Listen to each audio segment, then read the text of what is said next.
Hi friends, आपका अपने YouTube channel फसल फार्मर्स तक में आपका स्वागत है। यदि आप चैनल पर नए हो, चैनल को सब्सक्राइब जरूर कीजिए। आज मैं आपको बताऊंगा घेरी जुताई कितने इंच करें कि किसान भाई को बेनिफिट मिले। गर्मी में घेरी जुताई के फायदे और नुकसान देखेंगे। क्या दूब और मोथा जड़ से नष्ट हो जाएंगे? घेरी जुताई का सही समय क्या है? कितने अंतराल के बाद घेरी जुताई करें या कौन से महीने में घेरी जुताई करें? कौन सी फसल के बाद घेरी जुताई करें कि आपको बेनिफिट अच्छा मिले? किसान भाइयों, यदि हम किसी फसल अच्छी से अच्छी वैरायटी बोएंगे और फसल की जड़ें गहराई तक नहीं पहुंच पाएगी तो पोषक तत्व नहीं उठा पाएगी। तो इसलिए गहरी जुताई अति आवश्यक है। किसान भाइयों, अन्य फसल की जानकारी इस चैनल के माध्यम से किसानों तक पहुंचाते रहते हैं। यदि आपने अभी तक चैनल को सब्सक्राइब नहीं किया, चैनल को सब्सक्राइब जरूर कीजिए, क्योंकि आने वाले समय में ऐसी जानकारी आप तक पहुंचती रहे। किसान भाइयों, खेती वाले क्षेत्र में खरपतवार सब नष्ट हो जाएंगे गहरी जुताई आप करेंगे तो। मिट्टी में भरपूर भुरभुरी हो जाएगी, जिससे उसमें जल, वायु और ताप, प्रकाश का आगमन और संचालन सफलतापूर्वक हो सके। किसान भाइयों, यदि जल निकासी अपनी मिट्टी में अच्छे से नहीं होगी या जल का ठहराव रहेगा तो फसल को नुकसान होना अति आवश्यक है। तो इसलिए वो जल को सोखने की क्षमता है, इससे बढ़ जाती है। लाभदायक और जीवाणु भली भांति अपना कार्य प्रतिपादन कर सके।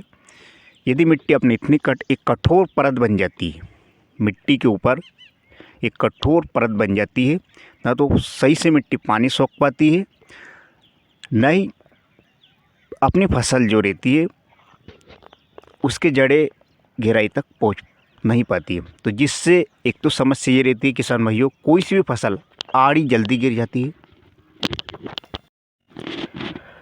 यदि अपनी फसल जल को अच्छे से निकासी फसल में रहेगी तो उसका किसान भाई को बेनिफिट मिलेगा, वो फसल की पैदावार भी बढ़ेगी। किसान भाइयों, क्या दूब या मोथा खरपतवार जड़ से नष्ट हो जाते हैं? खरपतवार नियंत्रण के लिए काफ़ी अच्छा एक बेनिफिट है इसका। दूब और मोथा एक ऐसा खरपतवार है, यदि इस पे अपन दवाई भी छिड़काव करते हैं या खरपतवार नाशक का छिड़काव करते हैं तो ये जल जाता है, वापस फुटाव ले लेता है। दूब एक मोथा एक ऐसा खरपतवार है, दोनों वेजिटेटिव ग्रोथ होता है, बीज कम और वनस्पतिक ज़्यादा। दूब को देख लो, यदि टुकड़े रह जाएंगे तो उससे ही बढ़ जाएगा, वो बहुत गहराई तक जड़ मिलेगी। कंट्रोल, ये मैंने बोला खरपतवार से, खरपतवार नाशक से नहीं होता है, क्योंकि बहुत गहराई होने के कारण वापस का फुटाव हो जाता है। लेकिन गहरी जुताई करेंगे तो ये ऊपर आ जाएगा। और गर्मी के कारण जो गर्मी रहेगी उससे इसकी मोथा की गांठें रहती हैं वो जल जाएगी। और यदि आपकी फसल में ज़्यादा ही समस्या है तो आप इसको लगातार 2 वर्ष तक आप कराएं, दूब और मोथा से कंट्रोल हो जाएगा आपकी फसल, आपके खेत में। मेरिल ने आगे निष्कर्ष निकाला, यदि गहरी मिट्टी पर 10 इंच की गहराई तक जुताई करने से अधिक गहराई तक जुताई करने की तुलना में अच्छे संभवतः परिणाम मिलेंगे। लेकिन हल्की मिट्टी पर कभी कभार 15 से 18 इंच तक गहराई जुताई करने की सलाह दी गई है।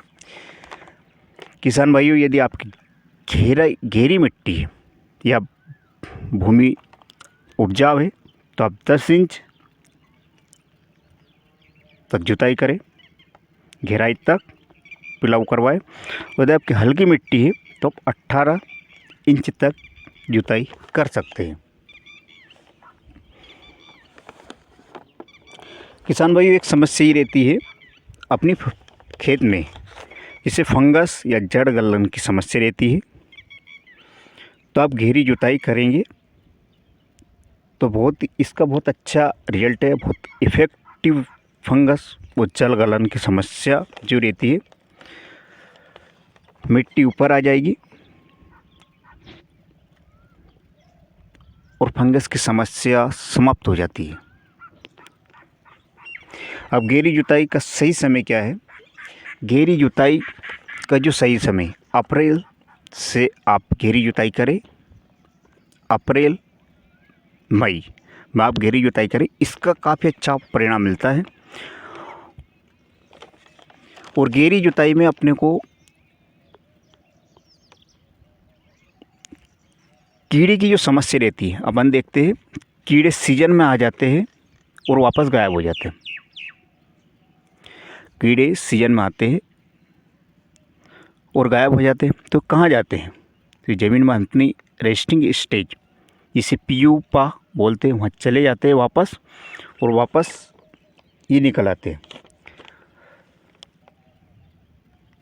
तो यदि अपलाव करेंगे तो अपनी जो खेत है, कुछ तो पक्षी चुग खाएंगे और कुछ गर्मी के कारण समाप्त हो जाएगी। गहरी जुताई से खरपतवार तथा उनकी गांठें उखड़ कर ऊपर आ जाती है और तेज धूप में सूख जाती हैं। मर्दा दबे हुए खरपतवारों के बीज ऊपर आ जाते हैं तथा पक्षियों द्वारा खा लिए जाते हैं, जिससे अगली फसल में पोषक तत्वों के लिए फसल खरपतवार में प्रतियोगिता कमी आती है तथा उत्पादकता में बढ़ोतरी होती है। फसल के अवशेष होते हैं वो जल्दी जल्दी सड़ते हैं। गर्मी में गहरी जुताई, आपके खेत में इतनी नमी होना चाहिए, ना तो बहुत बड़े ढेले बने और ना ही बहुत छोटे ढेले बने, ना ही ज़मीन में इतनी नमी हो कि मिट्टी पाउडर बन जाए। मीडियम आकार के ढेले बनने चाहिए, जिससे उसमें गर्मी पहुंच सके, कीटाणु समाप्त हो जाएंगे और खरपतवार के बीज भी समाप्त हो जाएंगे। यदि मोटा ढेला रहेगा तो उसमें गर्मी पहुंच नहीं पाएगी, ना तो फंगस और ना ही बीज समाप्त हो पाएंगे खरपतवार के। तो आपको ध्यान रखना, ढेले अपने को मीडियम बने। यदि आपकी मिट्टी एकदम पाउडर बना दिया तो उसमें हवा नहीं घुसेगी, वापस जम जाएगी। गहरी जुताई के फायदे, वापस फंगस भी नष्ट नहीं होगा। तो ढेले आपको मीडियम साइज के बनना, ना छोटे ना ज़्यादा बड़ी। गहरी जुताई कितने अंतराल में? 3 साल में आप एक बार करें। और यदि मोथा की आपके खेत में समस्या है तो आप लगातार 2 वर्ष से करें। यदि प्राकृतिक खेती करते हो तो गहरी जुताई के उतने बेनिफिट नहीं है, क्योंकि ये समस्या ये है, कार्बनिक पदार्थ का भी इसमें अटूट रहता है, तो कार्बनिक पदार्थ की पलटी हो जाती है। प्राकृतिक खेती के लिए सही नहीं है। इस प्रकार की खेतीबाड़ी और नए नए अपडेट के लिए चैनल को सब्सक्राइब जरूर कीजिए। ऐसी वीडियो पहुँचे तो किसान भाइयों चैनल को सब्सक्राइब